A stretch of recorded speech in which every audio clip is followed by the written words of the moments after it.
Hello everyone, this is the Twiglet Mini. It is a 2-inch 85 millimeter baseplate to baseplate frame by Racer X FPV. Shout out to Brian for sending me this to test.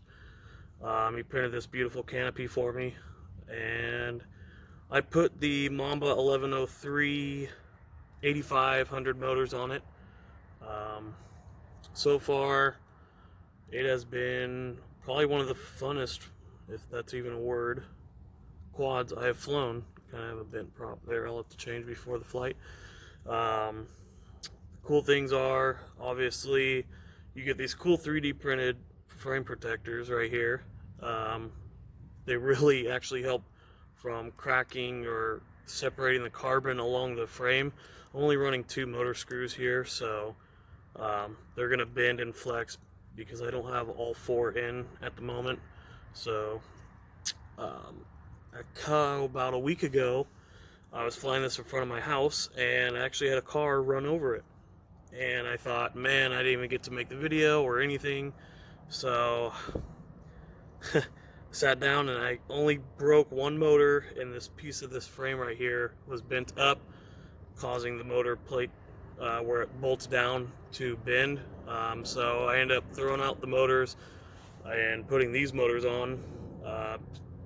And so far it's actually, I think, flown better because I had the 11,000 kV Beta FPV 1102 or 1103s on it.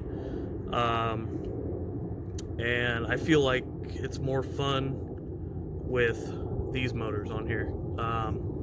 So also, next clip I'll actually show some flight footage. I had these from a Baby Hawk R 2.5 and 3-inch quad. So they're a little big, 650. Seems like a pretty big battery for this. I mean, obviously it's almost as big as the quad. I also just got in some G&B 520s, as you can see right there, and some 450s. So I'm gonna do a couple clips and kind of just let you guys know what battery performs best on this quad. If you're going to be purchasing one, I highly recommend it. It's a great frame for a backyard basher all the way to a park flyer that you can just go out and have fun. Definitely, if you're looking for a quad that you want to build from scratch, whether it's your first time, it's pretty simple. All-in-one board. I use the Caddx EOS 2 camera. It fits right in the canopy with one screw on each side.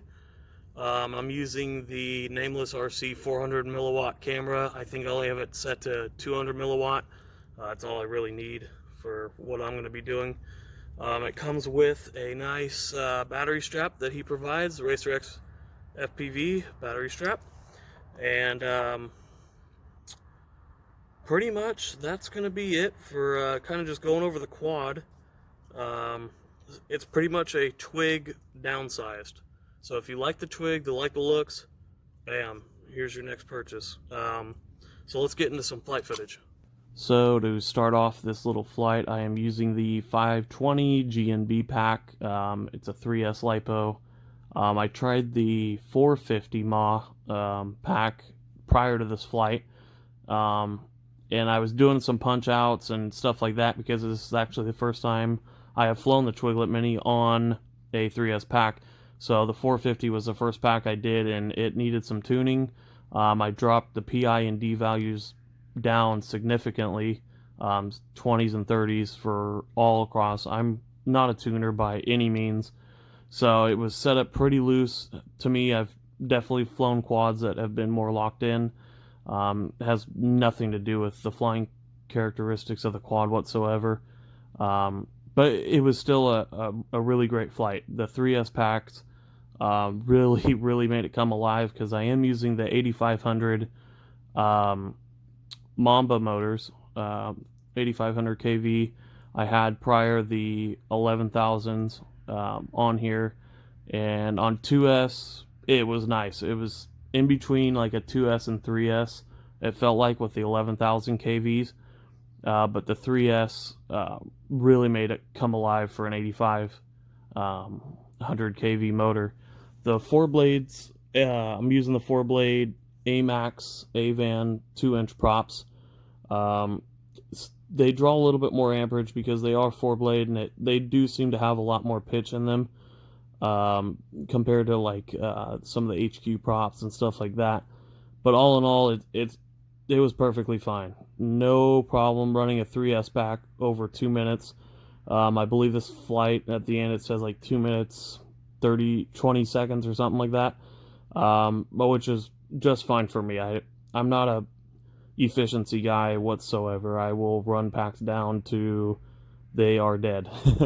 But it's a great proximity flyer. If you're looking to get into like some proximity through the trees, still be able to punch out and go up above them and all that stuff. Perfect quad to do that with. So if you're looking for a quad that's a backyard basher or just a park basher, this honestly I think is probably one of the best choices out right now for any of those.